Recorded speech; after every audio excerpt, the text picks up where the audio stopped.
Hello बच्चों, मैं SK. Verma स्वागत करता हूं आपका अपने YouTube channel we science and access में।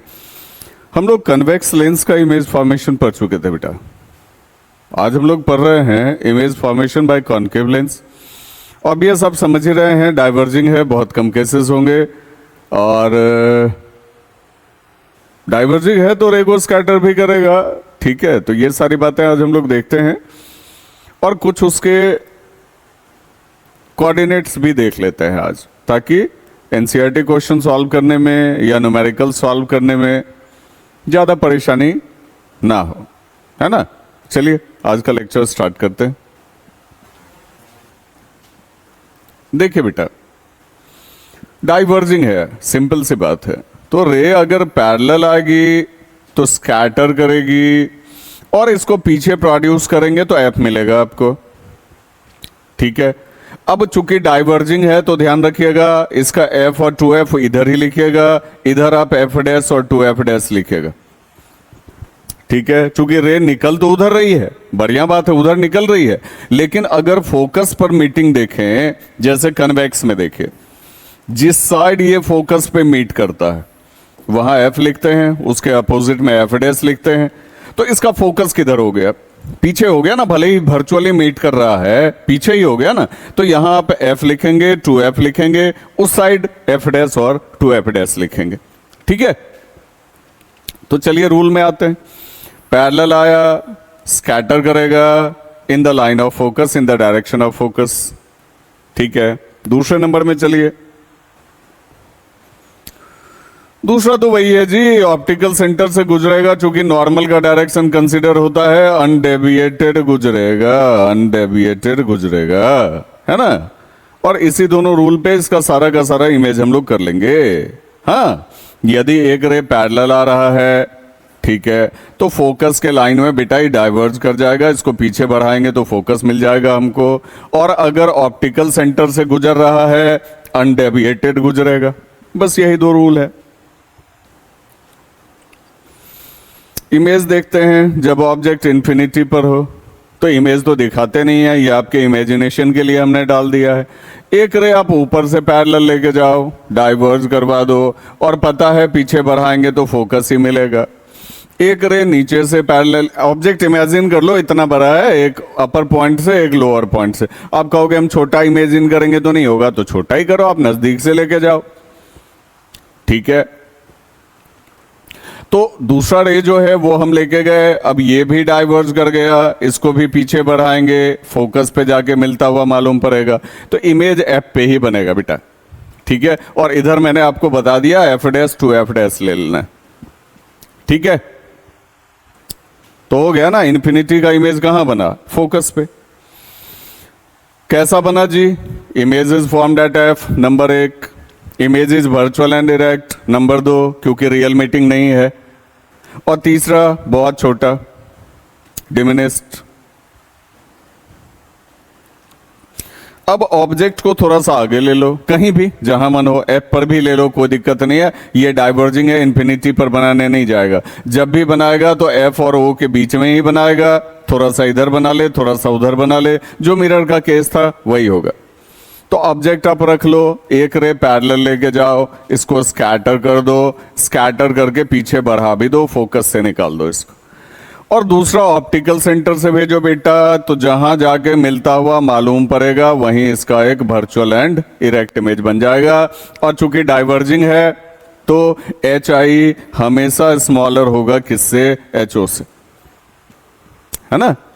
बड़ा बनाता ही नहीं है, जब भी बनाएगा तो वर्चुअल बनाएगा, इरेक्ट बनाएगा, ठीक है, और स्मॉलर देन द ऑब्जेक्ट बनाएगा। क्लियर हो गया? कहीं भी रखो, यहां भी रखो तो भी वहीं बनेगा, यहां रखो तो भी वहीं बनेगा। ठीक है, जहां भी रखो, एफ पर भी रख दो तो भी यहीं बनेगा, ओ और एफ के बीच में ही बनेगा। इसलिए डाइवर्जिंग का कोई भी केस हो तो हम लोग एक इन्फिनिटी वाला बना लेते हैं जो फोकस पे बनता है, और दूसरा एट एनी पोजीशन कहीं भी रखेंगे। ठीक है, तो इमेज ओ और एफ के बीच ही बनेगा। समझ रहे हैं? और मिरर में क्या था, कहां बनता था? सोच के बताओ जरा सा। पी और एफ के बीच में बनता था। अरे मिरर में ओ के जगह पी नहीं हो जाता था बेटा, तो पी और एफ के बीच में बनता था, यहां ओ और एफ के बीच में बनता है। ठीक, अब चलिए इसका कोऑर्डिनेट डिस्कस कर लेते हैं। पहले कन्वेक्स मिरर, कन्वेक्स लेंस देख लो आप। ये लेंस हो गया मान लो, प्रिंसिपल एक्सिस हो गया, ऑप्टिकल सेंटर हो गया, एफ डैश हो गया, 2f डैश हो गया, एफ हो गया, 2f हो गया, ठीक है। ऑब्जेक्ट रखते हैं यहां पर बियॉन्ड 2f। इमेज कहां बनेगा जल्दी से बताओ? f और 2f के बीच में बनेगा। अब ये x हो गया, ये x डैश हो गया, जैसे मिरर में वैसे ही इसको भी बढ़ा लो, ये y हो गया, ये y डैश हो गया। जितना डिस्टेंस इधर मेजर करोगे सब पॉजिटिव ही आएगा, राइट साइड पॉजिटिव, लेफ्ट में आ जाओ नेगेटिव, ऊपर मेजर करोगे पॉजिटिव, नीचे मेजर करोगे नेगेटिव। तो इसका फोकल लेंथ, कन्वेक्स लेंस का फोकल लेंथ बताना पॉजिटिव। इमेज बना है, इमेज का डिस्टेंस भी से दिखाते हो पॉजिटिव, जितना राइट साइड सब पॉजिटिव। 2f तक के डिस्टेंस को r से दिखाते हैं, ये भी पॉजिटिव। और इधर ऑब्जेक्ट रखे हो, u रखे हो, u हमेशा नेगेटिव। u रखे नहीं हो, u मेजर कर रहे हो, u हमेशा नेगेटिव। बस यही बात होती है। खाली एक केस आता है कि जब इमेज भी, कन्वेक्स में सारा का सारा यही होता है, सारा पॉजिटिव u नेगेटिव, ठीक है। HO HI की बात अभी नहीं कर रहे हैं, सारा पॉजिटिव U नेगेटिव। लेकिन जब वर्चुअल इमेज बनाता है उसके लिए आपको दे देगा, न्यूमेरिकल जब बनाओगे उसके गिवन में दे देगा, या कहीं कहीं आपको सेंस करना होता है, सेंस कर लीजिएगा। अगर ऑब्जेक्ट के साइड में ही इमेज बनेगा तब U भी नेगेटिव होगा, V भी नेगेटिव होगा, बट इन जनरल केसेस सारे कंडीशंस पॉजिटिव होते हैं, U नेगेटिव। और HO तो आप समझ ही रहे हो पॉजिटिव है। HI क्या हो जाएगा? इसका HI क्या हो जाएगा? नेगेटिव, नीचे नेगेटिव, ऊपर पॉजिटिव। तो बस वही बातें हैं जो आपने मिरर में किया था, ठीक है। ऑब्जेक्ट कहां रख रहे हो, इमेज कहां बन रहा है, उस हिसाब से न्यूमेरिकल के समय हम लोग डिसाइड कर लेंगे कि किसको क्या रखना है, ठीक है। U हमेशा नेगेटिव रखिएगा, HO हमेशा पॉजिटिव रखिएगा बाकी के डिसीजन के लिए। इसीलिए इमेज फॉर्मेशन बार बार बनाना जरूरी होता है, ठीक है। इतना बना लीजिए कि उसका विजुअल्स आपकी आंखों के सामने चलता रहे। अच्छा कॉनकेव मिरर है, ऐसा होता है, ऑब्जेक्ट यहां रखते हैं, इमेज यहां बनता है। तो जब तक ये नहीं चलेगा तब तक न्यूमेरिकल्स आपसे नहीं बनेगा, कंफर्म नहीं बनेगा, लिख के ले लीजिए। तो प्रैक्टिस ज्यादा से ज्यादा कीजिए। कोऑर्डिनेट मैंने बता ही दिया, राइट साइड पॉजिटिव, सिंपल बताया, लेफ्ट साइड नेगेटिव, ऊपर पॉजिटिव, नीचे नेगेटिव, ठीक है। अगर ऑब्जेक्ट जो है वो पॉजिटिव है, वर्चुअल इमेज बन रहा है, ये भी पॉजिटिव होगा। लेकिन इमेज वहीं अगर रियल बन रहा है तो इन्वर्टेड हो जाता है, तब क्या हो जाएगा? नेगेटिव हो जाए, ठीक है। तो जैसा मिरर है वैसा ही लेंस भी चलता है कोऑर्डिनेट के हिसाब से, ठीक है। अगले नंबर में चले आइए। अगर आपको कॉनकेव के लिए दिया जाए, ये मान लीजिए आपका एक कॉनकेव लेंस हो गया, ये प्रिंसिपल एक्सिस हो गया, ऑप्टिकल सेंटर हो गया, F इसका इधर, 2F इधर, ठीक है। इधर F डैश, इधर 2F डैश। X मान लो सर, X डैश मान लो, इसको अब जो है Y मान लो, Y डैश मान लो। यहां हमने ऑब्जेक्ट रखा 2F पर। आप जान ही रहे हो सर, इमेज बनेगा F और O के बीच में, बोलिए ना बनेगा कि नहीं बनेगा? बिल्कुल बनेगा, ठीक। तो अब कनकेव लेंस की अगर बात कर रहे हो तो इसका फोकल लेंथ भी बेटा इधर ही है, इसका इमेज भी इधर ही बन रहा है, इसका रेडियस ऑफ कर्वेचर भी इधर ही है, इसका ऑब्जेक्ट डिस्टेंस भी इधर ही है। तो सारे टर्म्स इसमें क्या हो गए? नेगेटिव हो गए, ठीक है। U नेगेटिव ये तो होता ही है, R भी नेगेटिव हो गया, F भी नेगेटिव हो गया, V भी नेगेटिव हो गया, HO पॉजिटिव हो गया और HI भी पॉजिटिव हो गया। तो ये आपके दिमाग में चलता रहेगा अगर आप इमेज फॉर्मेशन को बहुत अच्छी तरह से प्रैक्टिस कर लेते हो। अरे चार्ट तो है, ठीक है। एक कनकेव मिरर, एक कन्वेक्स मिरर, ठीक है, एक कनकेव लेंस, एक कन्वेक्स लेंस। उसमें भी सिमिलैरिटी मैंने आपको बता ही दी है कि कन्वर्जिंग में 6 बनेगा, डाइवर्जिंग में वही 2 में काम चल जाएगा आपका, ठीक है। तो थोड़ा सा इस पर जो है जम के प्रैक्टिस कर लो बेटा, परेशानियां कम हो जाएगी, है ना। प्लीज कर लो, कर लो, है ना, आपके लिए कह रहा हूं, ठीक है। तो आपका कनकेव लेंस भी हो गया, कोऑर्डिनेट भी हो गया, कन्वेक्स लेंस भी हो गया, कोऑर्डिनेट भी हो गया, ठीक है। अब हम लोग आगे आते हैं, अगर लेंस फॉर्मूला दिया हुआ है, मिरर फॉर्मूला क्या होता था बताओ, मिरर फॉर्मूला क्या होता था बताओ, 1/v plus 1/u is equal to 1/f होता था ना। लेंस में यहां माइनस कर लेना, 1/v minus 1/u is equal to 1/f। अब कहोगे सर अपने मन से जो है बुक ने भी लिख दिया, आप लोग भी कहीं प्लस कर देते हैं कहीं माइनस कर देते हैं, अपने मन से नहीं करते हैं बेटा। 12th में जब जाइएगा लेंस फॉर्मूला भी प्रूव कीजिएगा, मिरर फॉर्मूला भी प्रूव कीजिएगा। अरे भाई सिमिलर ट्रायंगल का प्रॉपर्टी यूज होता है, ठीक है, जो अभी 9th 10th में आप पढ़ रहे होंगे, तो प्रूव कीजिएगा तो पता चल जाएगा। अभी फिलहाल दिमाग में रखिए, mirror formula 1/v plus 1/u is equal to 1/f और lens formula 1/v minus 1/u is equal to 1/f। Okay, तो सारा प्रॉब्लम आपका इससे बनेगा। एक आप जानते ही हैं, f is equal to r/2 होता है, और तीसरा magnification is equal to HI/HO होता ही है, ठीक है। H' ये सब लिखने की जरूरत नहीं है ना। हाइट ऑफ इमेज है तो HI से दिखाओ ना, आसान रहेगा। हाइट ऑफ ऑब्जेक्ट है तो बेटा HO से दिखाओ ना, ठीक है। और लेंस के लिए मैग्निफिकेशन का ही दूसरा फॉर्मूला आता है v/u। मिरर में माइनस v/u आ जाता है बेटा, लेंस में v/u आ जाता है। तो इस दोनों फॉर्मूला को अगर हम लोग कंबाइन करते हैं तो HI/HO is equal to v/u हो जाता है।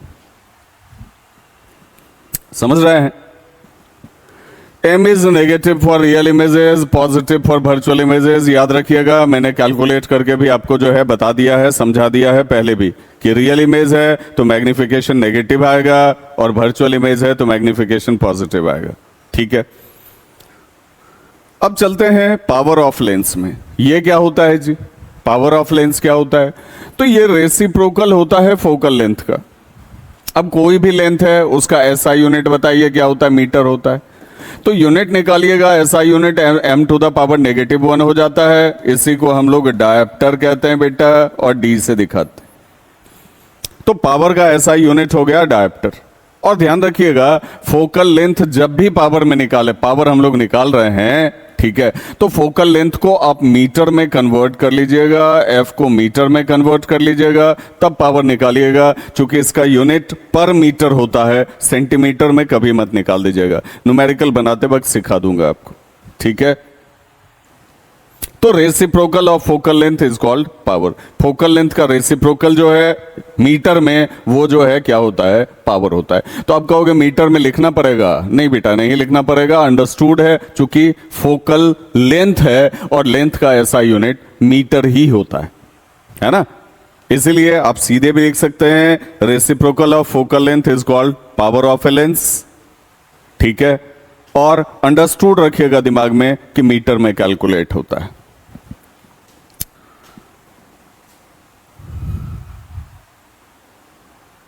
ठीक है, ये अंडरस्टूड रखना। और कॉन्वेक्स लेंस का पावर पॉजिटिव आएगा, कॉनकेव का नेगेटिव आएगा। बताइए आएगा कि नहीं आएगा? ये कॉन्वेक्स लेंस हो गया। इसका फोकल लेंथ किधर, फोकस इधर, तो फोकल लेंथ भी इधर ही ना, राइट साइड है ना बेटा। तो फोकल लेंथ अगर पॉजिटिव आ रहा है तो फोकल लेंथ का रेसिप्रोकल भी पॉजिटिव ही आएगा, और इसी को तो हम लोग पावर कहते हैं, ठीक है। इन द सेम वे अगर आप कॉनकेव लेंस लेते हैं तब बताइए इसका फोकस किधर लिखते हैं? अभी मैंने तुरंत बताया आपको, इसका फोकस आप इधर लिखते हैं। तो फोकल लेंथ बाएं साइड आ गया, बाएं साइड आ गया, तो फोकल लेंथ नेगेटिव हो गया, तो इसका रेसिप्रोकल भी नेगेटिव होगा, मतलब पावर क्या हो गया, नेगेटिव हो गया। तो जहां कहीं भी आप कन्वेक्स लेंस देखें तो इसका पावर पॉजिटिव आ जाता है, और जहां कहीं भी कनकेव लेंस देखें तो पावर नेगेटिव हो जाता है, ठीक। अब आप कहोगे सर ये क्या लिखा हुआ है, combination of lenses is equal to the when several thin lenses are placed in contact with one another, the power of the combination of lenses is equal to the algebraic sum of the powers of the individual lenses। मतलब क्या हुआ कि अगर आप दो तीन lens ले लेते हैं। मान लीजिए कॉन्वेक्स ले लिया, फिर यहाँ कॉनकेव ले लिया, फिर यहाँ बेटा कॉन्वेक्स ले लिया। अगर इसको कोएक्सियली अरेंज किया जाए, अब कोएक्सियली मतलब क्या, एक कॉमन प्रिंसिपल एक्सिस है, एक कॉमन प्रिंसिपल एक्सिस है जो सारे लेंस के ऑप्टिकल सेंटर से गुजरता है। तो एक लेंस हुआ कि ढेर सारा लेंस हो गया, ढेर सारा लेंस हो गया, कोएक्सियली अरेंज्ड भी हो गया। ठीक है, अब इसका कॉम्बिनेशन अगर हम निकालें पावर का, तो सबका फोकल लेंथ आपको दिया हुआ है। इसका भी फोकल लेंथ दिया हुआ है, F1 भी दिया हुआ है, F2 भी दिया हुआ है, F3 भी दिया हुआ है, सबका फोकल लेंथ आपको दिया हुआ है। ठीक है, मान लीजिए इसका फोकल लेंथ आपको 20 सेंटीमीटर दिया है। कॉनकेव है, इसका फोकल लेंथ आपको मान लीजिए -15 सेंटीमीटर दिया है या -25 सेंटीमीटर दिया है। और F3 है, इसका फोकल लेंथ आपको 10 सेंटीमीटर दिया है। ठीक, तो तीनों का पावर निकाल लो ना। इसको भी मीटर में कन्वर्ट कर लो तो 1/5 मीटर हो जाएगा। इसको मीटर में कन्वर्ट कर लो -1/4 मीटर हो जाएगा। इसको भी मीटर में कन्वर्ट कर लो 1/10 मीटर हो जाएगा। ठीक, अब अगर कॉम्बिनेशन ऑफ पावर निकालना है तो आप सबका P मतलब P इक्विवेलेंट लिखते हैं इसको हम लोग। ठीक है ना, सबको जब जोड़ देते हैं फाइनल, तो यहां हो जाएगा P1 + P2 + P3। बताइए हो जाएगा कि नहीं हो जाएगा? बिल्कुल हो जाएगा। तो इसका पावर निकालो ना, अब तो मीटर में कन्वर्ट कर लिए ना, तो P = क्या होता है 1/5, तो 1/1/5 हो गया, तो +5 डायप्टर निकल गया। इसका इसी तरह से -4 डायप्टर निकल जाएगा। इसका इसी तरह से जो है +10 डायप्टर निकल जाएगा। पावर लिखने में ध्यान रखिएगा, वैसे तो जनरली हम लोग 5 लिखते हैं तो समझते हैं कि प्लस अंडरस्टूड ही है, लेकिन पावर में ध्यान रखना होगा, बिल्कुल ध्यान में रखना होगा कि अगर पॉजिटिव पावर है तो प्लस लिखना पड़ेगा, नेगेटिव पावर है तो माइनस लिखना पड़ेगा। ठीक है, तो अब इस तीनों को ऐड कर दीजिए, 5 dioptre -4 dioptre 1 dioptre +10 dioptre 11 dioptre. तो P इक्विवेलेंट आपका यहां पर आ जाता है कितना डायप्टर? 11 डायप्टर। मैंने क्या कहा, सिंबल लिखना पड़ेगा, तो +11 डायप्टर हो गया। तो यही है power of combination of lens. ठीक है, तो बहुत सारी बातें, बहुत सारे कॉन्सेप्ट्स को हम लोगों ने अभी डिस्कस किया, तो बढ़िया से रिवाइज कीजिए। इमेज फॉर्मेशन को तो निश्चित ही प्रैक्टिस कीजिए, बहुत ज्यादा मदद करेगा आपका, रिफ्लेक्शन से भी, रिफ्रैक्शन से भी। ओके बेटा, नहीं तो न्यूमेरिकल बनाना फिर जो है बहुत भारी लगेगा, बहुत परेशानी की बात होगी, या उससे रिलेटेड कोई क्वेश्चन आ गया तो सॉल्व करने में फिर बड़ी दिक्कत होगी। तो रिवीजन करें, जम के रिवीजन करें, है ना, अपने कैरियर पर फोकस करें बेटा। तो यदि आपको मेरे पढ़ाने का तरीका बहुत ज्यादा पसंद आ रहा हो तो निश्चित ही मेरे चैनल को सब्सक्राइब कर लें, वीडियो लेक्चर्स को दोस्तों के बीच में शेयर कर दें, लेक्चर्स को लाइक कर दें, और बेल आइकन तो निश्चित ही प्रेस कर लें ताकि जैसे ही कोई नया लेक्चर अपलोड हो उसका नोटिफिकेशन आप तक पहुंच जाए। Best of luck, have a good day.